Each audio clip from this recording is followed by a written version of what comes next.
picked up a toffee nut frappuccino, which has got to be the most falsely advertised drink ever. Why is it so white? It definitely didn't look like that in the picture.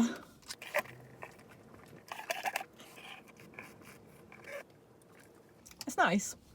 I definitely still prefer the chocolate mocha. I think what's good though is like, even though it's not my favourite flavour, it doesn't bother me too much. Like, I know I can just go back and have a chocolate mocha next time, like at least I've tried it. And also, like, it's melted quite a lot, but if you've watched my YouTube videos for a while, you might remember when I used to like make little ice buckets to put my drink in to stop it melting too much before I got to have it, because like I was so scared about wasting my calories if it was a bit too melted, or like ruining this experience that I really look forward to. Honestly, I used to like mentally eat and drink my food before I actually got to have it. And because it got bigged up so much, if something went wrong with it, like the drink was a bit too melted, I'd have been gutted and devastated, and it would have just felt like a huge waste of calories. But there are definitely still foods where it would bother me, but perhaps because they're still foods I'm like reintroducing, or I'm not as familiar with them, or maybe I'm still a bit scared of them or something like that. But I think frappuccinos, I'm maybe finally getting to the point where maybe I'm a bit more used to them. Someone on Instagram actually asked me to do this video and to talk about trying to recover from an eating disorder in a disordered society. And she actually mentioned things like, you're trying to gain weight as everyone around you is trying to lose it, or people around you are trying to encourage you to eat more whilst they're taking part in the next detox, or T-tox, I think she called it, which I've never heard of, but a T-tox sounds horrific. But yeah, it is so difficult because I think generally people kind of praise weight loss and exercise, which are things that if you're recovering from an eating disorder, you're trying to quit. To be honest, I don't really hang around with that many people who diet. And weirdly, even though I've had severe anorexia, like, this sounds really weird, but I would say I've never dieted myself. Like, that sounds messed up, but I've never intentionally gone on a diet. That does sound weird. But honestly, when I hear people talking about diets, I'm literally just like, whatever. Like, it's not going to work. Because even if you lose weight and you manage to fall below your body's natural weight, like, your body's not going to be happy, and then it will just fight back and then make you go and eat. And then you're just going to gain back the weight you've put on. And let's say someone does manage to keep the weight off. Okay, so they manage to suppress their body weight and hold their weight below what's natural for them, which I think people do. I think there's a lot of people living in society that are suppressing their weight through not quite eating everything they want to, or over exercise. To be honest, it really doesn't matter how someone's managing to suppress their body weight. Like, if they're doing it, they're fighting their biology. So they're going to be fighting urges to eat. They're going to be thinking about food because their body doesn't want to be held below its set point. So it's just going to be saying to them, like, please go and eat, please go and eat. And they won't be able to have like a full fun lifestyle. They won't be able to join in with people and just go out for dinners and drinks and be spontaneous with food and eat cake when it's in the office, pick up frappuccinos, whatever, because they have to restrict because they're trying to hold their body below where it naturally wants to be. And honestly, I have done plenty of that. Like, it's shit. I hate fighting my body, in all honesty. I hate restricting and missing out on things and thinking about food all the time and putting up with all the stuff that goes along with an eating disorder. Like, it doesn't matter if so-and-so in the office is doing it and it's the best thing they've ever done. Like, I've done it. I know it's bollocks. And actually, that's a good one. People who claim like, oh, this is the best I've ever felt on this diet. Like, I've actually got a friend who's just cut out carbs and he's like, oh, I've got so much energy from it. And I'm like, really though? Do you really have energy if you've cut out a huge energy source from your diet? Honestly, I'm quite skeptical of that kind of statement, but still, let's say he does have the most energy he's ever had. Like, it doesn't work for me. I've been there. I've restricted my food down. I've cut out food groups. Like, I suppose that is dieting, but I've never actively, I don't even know how to say this, but I never feel like I've been on a diet. But whatever I've done in the past with food and however I've fought my body and held my body weight down, like, it's shit. It doesn't work for me. So it doesn't matter what my friend does or what someone in the office does or what so-and-so on Instagram has found from going raw, whatever. I honestly don't even know what diets exist, but it doesn't matter what any of these people experience from fucking around with their food and their body weight. Like, it does not work for me. And it's so hard to think that in the world today when people are talking about diets and whatever around you. But like, you know your position and your history, and if fucking about with your food and your body weight fucks your life up, I need to stop swearing so much, but if it does, like, that's the situation. It really doesn't matter about anybody else's diet or weight. Like, this is your life. They carry on and live theirs. I think one of the things I find hardest are people who are like moderately disordered, or they make eating disorder comments or have like eating disorder behaviours without, well, maybe they do have an eating disorder, but without fully being disordered. My friends and family will make throwaway comments like, oh, I'm being good, I haven't had any chocolate, or oh, I've eaten so much, I'm gonna have to go to the gym, or I can't have lunch now because I'm going out for a big dinner tonight, or I can't eat after 6 p.m, or no carbs after 4. I don't know what people do. But those comments are so annoying, because sometimes they'll inadvertently like hit one of my weird rules that I've invented for myself, and it completely triggers my thoughts, and it just gives like extra oomph to it, and I'm like, see, you can't eat after 6 or whatever it is they've said. That actually isn't my rule.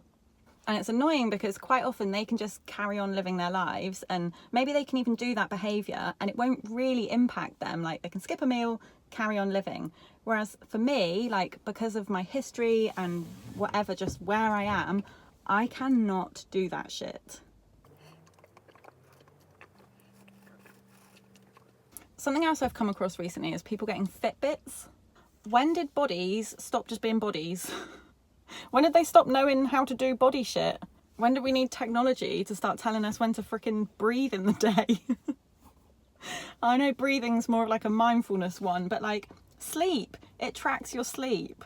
If you're like me and you're a bit predisposed to like obsessions and numbers and slightly OCD type thoughts, it's a freaking disaster. Like, I actually sleep fine. I love sleep. I like a good 8 hours a night. But I know if I started tracking it, I could easily get so obsessed. And I know some people it might be fine for, like, they can track their sleep and just carry on and live their life, or they can count their steps, or they can count their calories or anything. But like, good for you, you do you. But for me, anything to do with how my body functions and numbers and tracking is just so off the table.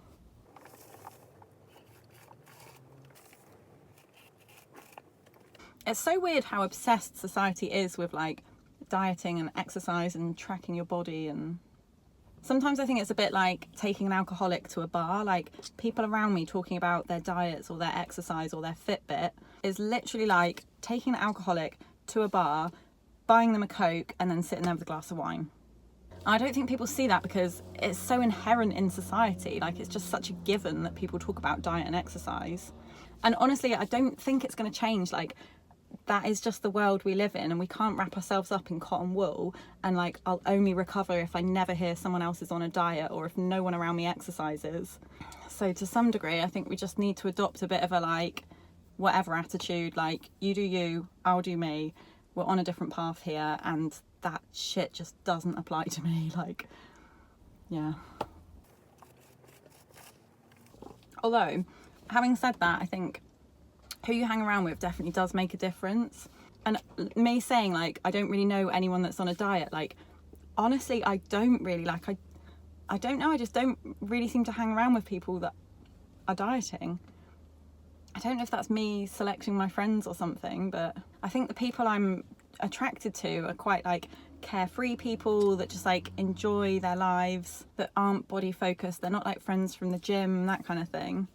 And honestly, if I met someone that did talk a lot about diets and weight and stuff like that, I don't think I could be friends with them. Which sounds really bad, but like, there's enough other people in the world that person could be friends with. They're not missing out on being friends with me. But for me, like, I just couldn't go there. It would be too hard for me to constantly be hearing blah, blah, blah, blah, blah.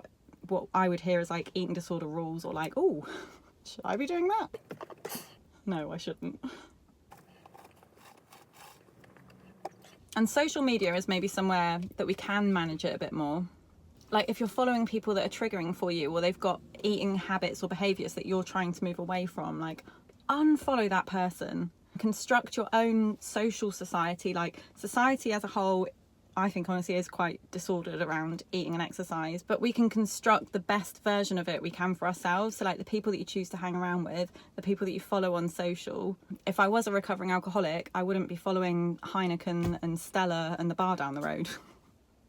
And also, don't forget, you never really see the full story on Instagram. You don't see the behind the scenes. So like someone could claim that whatever diet's the best thing they've ever done, but like you don't know what's really going on in their head and how they really feel.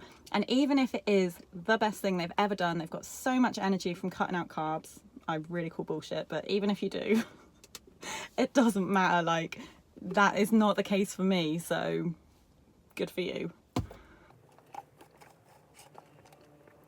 My body does not care if I look good in skinny jeans, or if my friend's on a juice diet, or if so-and-so's taken to eating soil. I genuinely don't know any diets. It doesn't care what someone's abs look like on Instagram. Like, my body just wants to look after me, keep me alive and be healthy and sit at its natural weight. It doesn't want to have food groups cut from its diet. It doesn't want to be held below its natural weight. It doesn't want to go to the gym for hours on end to get shredded. Oh my God, I literally do not know this language. Like, honestly, society is a bit messed up with this stuff, but like, your body doesn't know about society. It just knows what it wants and needs. So I've heard Tabitha Farrar say before, and actually Emily Troscianko, who's my favourite blogger, she's amazing. In recovery, we're probably going to be less disordered in our eating than a normal person is, which is so weird, but it's kind of true. Like, the norm is almost to have weird little behaviours and thoughts and rules around food, because people portray mental shit like you can't eat carbs after 6, or you can't have double carbs on a plate, or you need to go for a run if you've eaten a chocolate bar. Like, that's all bullshit. And in recovery, you have to realise that's bullshit and like move away from it and be like, I'm not fucking doing that anymore. But those weird rules are so woven into society that you're trying to quit it when you're surrounded by other people who are randomly buying into it, even if they've not got an eating disorder. Ugh, it's hard. But yeah, a bit of whatever, a bit of you just do you. Like, we're on different paths, and that stuff is just not an option for me, like, because of my history and my genetic makeup and my predisposition to be slightly OCD about numbers in my body, and because of my brain wiring as a result of being so extreme with these rules and developing an eating disorder. Like, and lots of people don't have that neural pathway built that strongly in their head, so like they could do it once or twice and fine, carry on living their lives. Like, I can't. I've got a different brain to that person. I've had different life experiences. Like, good for you, you do you, but like, that's literally not an option for me. The only way I'm going to move past my eating disorder is to like stop listening to those rules, stop doing those behaviours, stop strengthening those pathways in my head, and do opposite actions. Basically do new behaviours and have new healthier beliefs, and not listen to the shit that gets spouted out by society. Right, I better head home now. I've got meetings at work this afternoon, but lots of love to everybody, and just stick to your own path basically.